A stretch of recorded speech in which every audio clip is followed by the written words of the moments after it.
are the prototype of Ric Flair. I mean, I look at you and you are seriously, I mean, every movement you make from just walking from one side of the ring to the other, it reminds me of your dad. It seems like this career was predetermined. You being in the ring now, does it feels like perhaps deja vu? Well, you know, not that a place that you've been, you know, a place that you've never been, but it seemed like you've been there many, many times. That's the way it looked when you perform. I know, it's so weird because, like, you know, I grew up watching Reed. I mean, he would sit, I remember, at the computer and watch my dad over and over and over. And I'm like, I don't know why you find this that interesting. like, like, I don't know. But, I mean, he just idolized and wanted to be him. And then, you know, David was in the business for a very short time. Yeah. My older brother. But, Booker, I don't know, because sometimes I, like, drive down the road and I'm like, I'm a professional wrestler, because it really never dawned on me until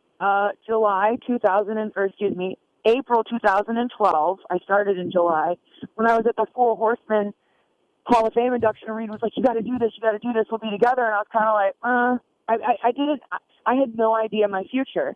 But I mean, my whole life I've always been told, gosh, you walk like your dad, you have his mannerisms. And it's funny because people actually ask me, you know, do you watch tape to pick up subtle, you know, movements like him? And I'm like, no, it really, this is going to sound so corny, but it's so second nature.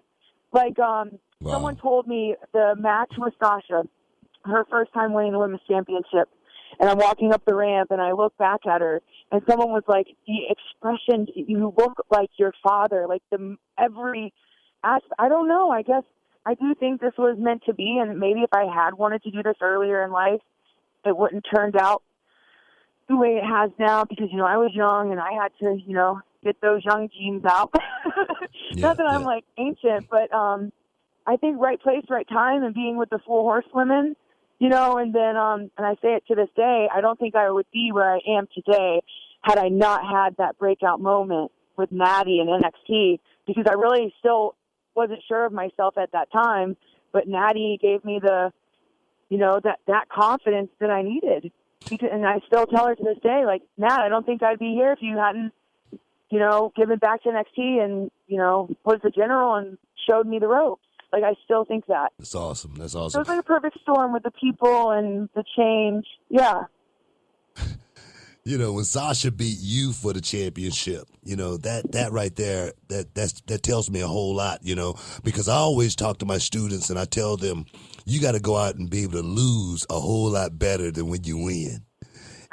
No, I'm serious. I always wanted my losses to be better than my wins. I never want the fans to know exactly what was going to happen. So I had to make my losses better than my wins. And you went out there and did that. You took that match to a whole nother level. And, you know, I really got to ask the question. How do you feel? I don't know if you think this way, but right now, you know, your career has literally is skyrocketed. It's like, you know, back in the day, we say, you know, we're gonna put the rocket on you. You know, we're gonna send this kid straight to the moon. He's gonna blow up. You know, no, seriously. Right now, your career is, you know, you got the rocket on you. Right now, I think you're in comparison, you know, with the Trish Stratuses and the Litas. I think right now, even in its infancy stages, your career is going to eclipse, you know, some of these women in the business if you can keep yourself healthy. And I asked that question because I go back to, you know, when you did that move off the top rope, you know, that, you know, triple backflip, you know, gainer, you know what I mean?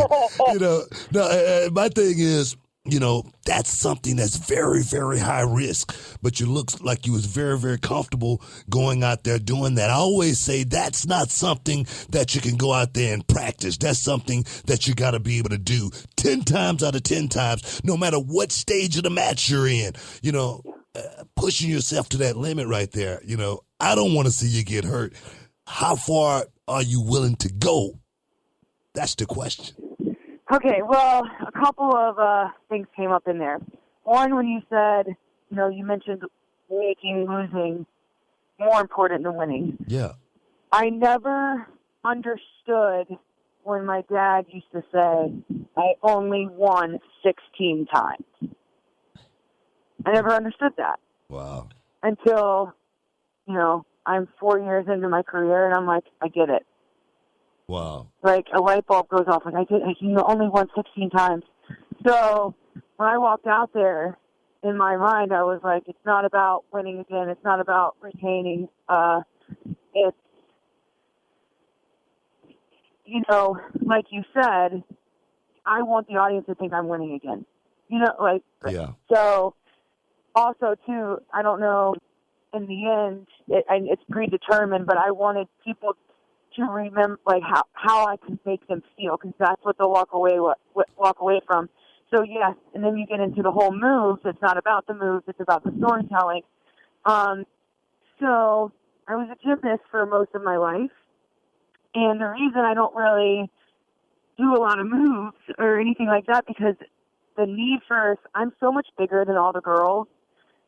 Moves and, like, flips, are left for the smaller people, but one, I wanted to do something memorable on Raw, because we were main eventing, but two, honestly, like, I probably could do that all day, every day, just because I was a gymnast for so long. I just never really showcased that side. Yeah. Like, obviously people can see that I'm athletic, but there's no need for it. Like, my story is, like, I'm dominant and I'm a heel and I'm nasty and I cheat. So once in a while I pull those things out. But in terms of being durable, like, that's the one thing I was in a gym since I was little, and I think just knowing your body awareness and playing, college sports and things like that, it's just made me, I don't know, I guess, not stronger, but, like, I really take care of my body. I guess that's the best way to put it. And then, like you mentioned, Lita and Trish, I have to say it has been amazing, being on the road with Lita, because I didn't know Lita prior to, debuting on the main roster. And I was, when I debuted, so lost in this baby face. And she kind of took me under her wing when she was up there, because she was a new female producer, and really, ingrained into me about, confidence. It's everything. Like keeping your chest up, your posture. And if anyone knows better to talk to the other women, it's her, because she's been there, she's done it. She's, one of the greatest. So I really took everything she said to heart. Wow. And, she was by my side all the way up, little past Mania. So, a lot of my ring presence was her, like, ingraining it in me, that being the most important part.